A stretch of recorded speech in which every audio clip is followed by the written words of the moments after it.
Transformations come from the most unexpected places. The halo that had always seemed to hover over young Samuel had slipped, tilted, and finally vanished entirely as he crossed the threshold into Northwood High. He'd always been the epitome of a good boy. He aced his classes, helped around the house without complaint, and volunteered at the local soup kitchen. His parents, Sarah and David, beamed with pride, convinced they were raising a future saint, or at least a remarkably well-adjusted young man. Then high school. It was like a switch flipped. Samuel, their gentle, obedient son, transformed into someone they barely recognized. The first sign was the subtle shift in his wardrobe: darker clothes, looser fits. Then came the whispered phone calls, the slammed doors, the evasive answers to simple questions. Soon, the whispers turned into shouting matches. Samuel was fighting, not self-defense, but aggressive brawls in the school parking lot. He lied about his whereabouts, fabricating elaborate stories of study groups and after-school activities. The truth was bleaker. Skipped classes, late-night gatherings with a new, rougher crowd, and a plummeting grade point average that sent Sarah and David into a spiral of despair. They tried everything. They grounded him. They reasoned with him. They yelled at him. They even considered sending him to a military academy, a drastic measure born from sheer desperation. Sarah, her face etched with worry, spent sleepless nights scrolling through online forums searching for solutions, grasping at straws like tough love programs and adolescent psychology books. David, a practical man, felt utterly powerless. He'd envisioned a bright future for his son, a future now shrouded in a terrifying uncertainty. He feared deep down that Samuel was heading down a path that led to jail, or worse. They prayed. Every night, huddled together in their bedroom, they poured their hearts out to God, begging for guidance, for a miracle. They attended church more regularly, seeking solace and wisdom from their pastor. But even prayer felt inadequate, a desperate plea lost in the vastness of the universe. One rainy afternoon, Sarah, exhausted and emotionally drained, found herself walking aimlessly through town. She passed a small, unassuming church she'd never noticed before. A hand-painted sign hung above the door. All are welcome. Open arms, open hearts.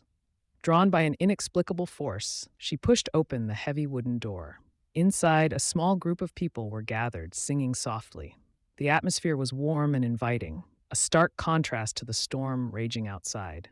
Hesitantly, Sarah took a seat in the back. A woman with kind eyes and a gentle smile noticed her and came over. "Welcome," she said. "Are you here for the community meeting?" Sarah shook her head, tears welling in her eyes. I don't know why I'm here," she confessed, her voice cracking. "I'm just lost." The woman, whose name was Martha, listened patiently as Sarah poured out her story.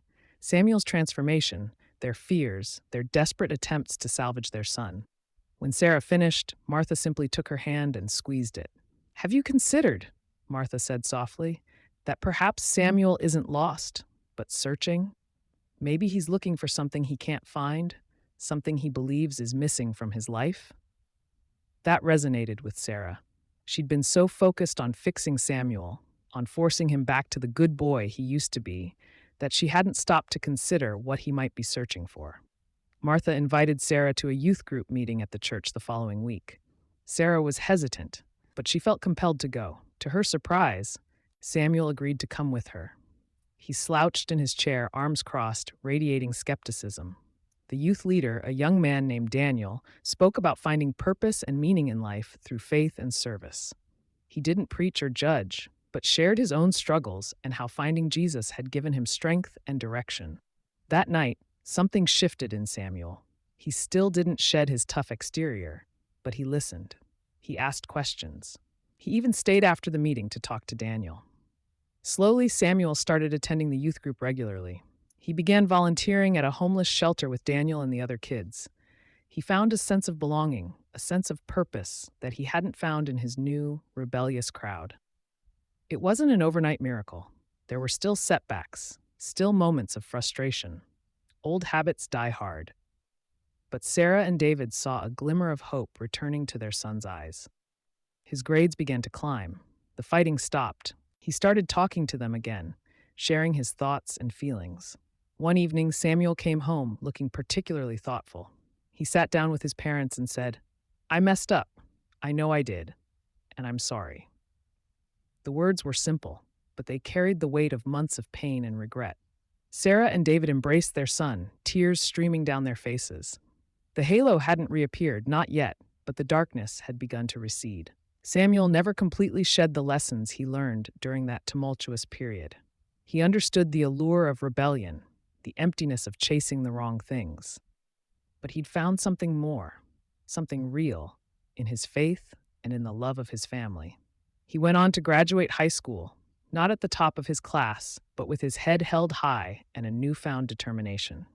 He found his calling in helping troubled youth, becoming a mentor and guiding light for others who were searching, just as he had once searched. Sarah and David never stopped praying for Samuel, but their prayers had changed. They no longer prayed for a miracle to erase his past, but for the strength and wisdom to help him navigate his future. A future that, thanks to a chance encounter on a rainy afternoon and the unwavering grace of Jesus, was now filled with hope and purpose.